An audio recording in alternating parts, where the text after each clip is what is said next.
अस्सलाम वालेकुम। आज जो मज़मून हम लोग पढ़ेंगे उस मज़मून का उन्वान है इश्तहारात ज़रूरत नहीं है कि। बड़ा अजीब लग रहा है ना उन्वान, बड़ा अजीब लग रहा है ना मौजू। इश्तहारात ज़रूरत नहीं है कि पता नहीं चल रहा है मुसन्निफ़ मज़मून निगार इसमें कहना क्या चाह रहे हैं, किस तरह का मज़मून हो सकता है। पढ़ के देखते हैं, ठीक है ना, पढ़ के देखते हैं। मज़मून देखो, इश्तहारात ज़रूरत नहीं है कि। एक एक लफ्ज़ देखना ध्यान से, समझ में आए तो ठीक समझाते जाएंगे, नहीं समझ में आए तो फिर हम लोग देखते हैं उसका कुछ रास्ता निकालेंगे क्या करना होता है। देखो, एक बुज़ुर्ग अपने नौकर को फरमाइश कर रहे थे कि तुम बिल्कुल घामड़ हो। एक बुज़ुर्ग अपने नौकर को फरमाइश कर रहे थे कि तुम बिल्कुल घामड़ हो। घामड़ मतलब क्या? घुमक्कड़, घूमने वाले। देखो, मीर साहब का नौकर है इतना दूरंदेश कि मीर साहब ने बाज़ार से बिजली का बल्ब मंगाया तो उसके साथ ही एक बोतल मिट्टी के तेल की और 2 मोमबत्तियाँ भी ले आया कि बल्ब फ्यूज़ हो जाए तो लालटेन से काम चल सकता है, उसकी चिमनी टूट जाए या बत्ती ख़त्म हो जाए तो मोमबत्ती रोशन की जा सकती है। तुमको टैक्सी लेने भेजा था, तुम आधे घंटे बाद हाथ लटकाते आ गए। कहा कि जी टैक्सी तो मिलती नहीं, मोटर रिक्शा कहिए तो लेता आऊँ। मीर साहब का नौकर होता तो मोटर रिक्शा लेके आया होता ताकि दोबारा जाने की ज़रूरत ना पड़ती। बात समझे ना। घामड़ माने वही हो गया घुमक्कड़। एक बुज़ुर्ग अपने नौकर को फरमाइश कर रहे थे, कह रहे थे, उसकी खिंचाई कर रहे थे कि तुम बिल्कुल घुमक्कड़ हो, घामड़ हो, घूमने वाले हो। एक मीर साहब के नौकर को देखो कि मीर साहब ने अपने नौकर से एक बल्ब मंगाया तो नौकर बल्ब के साथ साथ जो है मोमबत्ती और दिया सलाई भी लेकर के आ रहा है कि भाई अगर बल्ब ना जले, बल्ब फ्यूज कर जाए, लाइट ना रहे तो मोमबत्ती जलाना पड़ेगा, दिया बत्ती जलानी पड़ेगी, है ना। और एक तुम हो कि तुम्हें टैक्सी मंगाने के लिए भेजा तो आकर के कहते हो कि टैक्सी तो मिलती नहीं है, मिल नहीं रही है, अगर आप कहें तो मोटर रिक्शा मंगा लाऊं। अरे बेवकूफ़, अरे उल्लू के पट्टे, तुमको तो चाहिए ये था कि तुम उसी वक्त जो है ले आता मोटर रिक्शा। अगर टैक्सी नहीं मिल रही थी मोटर रिक्शा ले आता। मीर साहब का नौकर होता तभी तेरे जैसा मेरे पास पूछने नहीं आता कि लाऊं, टैक्सी तो मिल नहीं रही है, मोटर रिक्शा ले आऊं। लेकिन तुमको तो घूमना है, बहाना चाहिए घूमने का। अभी पूछने आए हो, फिर जाओगे लाने के लिए मोटर रिक्शा, फिर आधा घंटा लगाओगे, फिर कहोगे आकर के हुजूर मोटर रिक्शा भी नहीं मिल रहा है, रिक्शा ले आऊं। ठीक है ना, घुमक्कड़ हो, तुमको तो बहाना चाहिए घूमने का।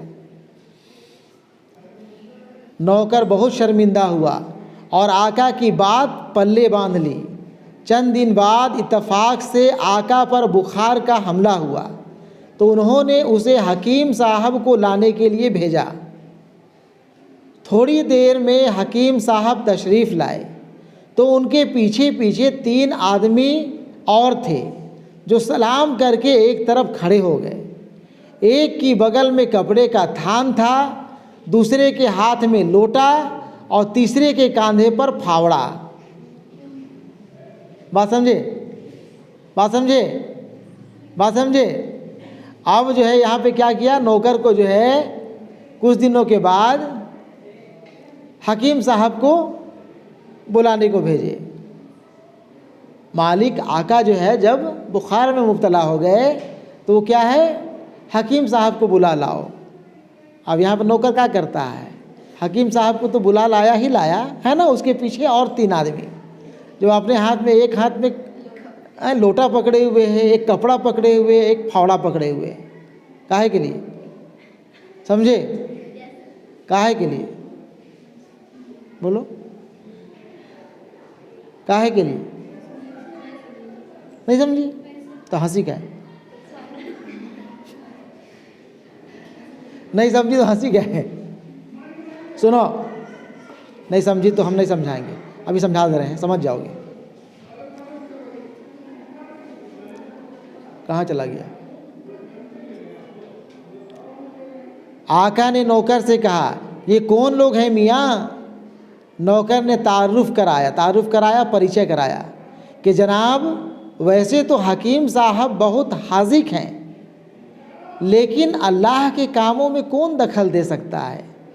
खुदा न खास्ता कोई ऐसी वैसी बात हो जाए तो मैं दर्जी को ले आया हूँ और वो कफन का कपड़ा साथ लाया है। ये दूसरे साहब गुस्साल हैं, यानी कि गुस्ल देने वाले हैं, और तीसरे गोरकुन हैं। गोरकुन माने कब्र खोदने वाले। आप समझे कि नहीं समझे? ठीक है ना, पूरा इंतज़ाम के साथ आए। इसके पहले तो कह दिया था ना, बहुत घामड़ और घूमने वाले हो, तो अबर जो है देखिए हम एक ही बार में 4 आदमी को ले आए। आका ने नौकर से कहा, यह कौन लोग हैं मियाँ? नौकर ने तारुफ कराया कि जनाब वैसे तो हकीम साहब बहुत हाजिक हैं, लेकिन अल्लाह के कामों में कौन दखल दे सकता है। खुदा न खास्ता कोई ऐसी वैसी बात हो जाए तो मैं दर्जी को ले आया हूँ, वो कफन का कपड़ा साथ लाया है। ये दूसरे साहब गुस्साल हैं और तीसरे गोरकुन। एक साथ इसलिए लाया कि बार बार भागना ना पड़े। एक साथ इसलिए लाया कि बार बार भागना ना पड़े। ठीक है ना?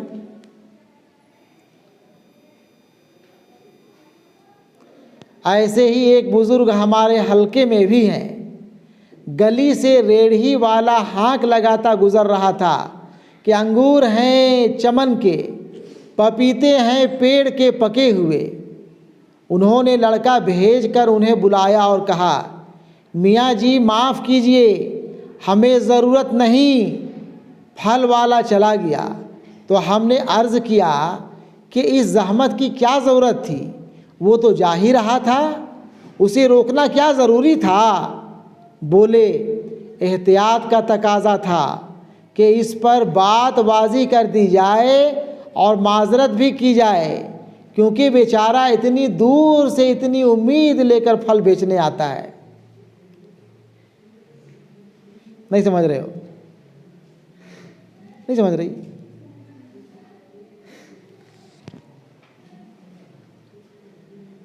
दूसरे यह कि उसे यह गुमान ना गुजरे कि उस घर में शायद बहरे रहते हैं जो उसकी आवाज़ नहीं सुन पाते। यही हमारे दोस्त एक रोज़ कार में हमारे साथ गोली मार से गुज़र रहे थे। एक जगह लिखा है, तशरीफ़ लाइए, रबड़ी कुल्फ़ी और लस्सी तैयार है।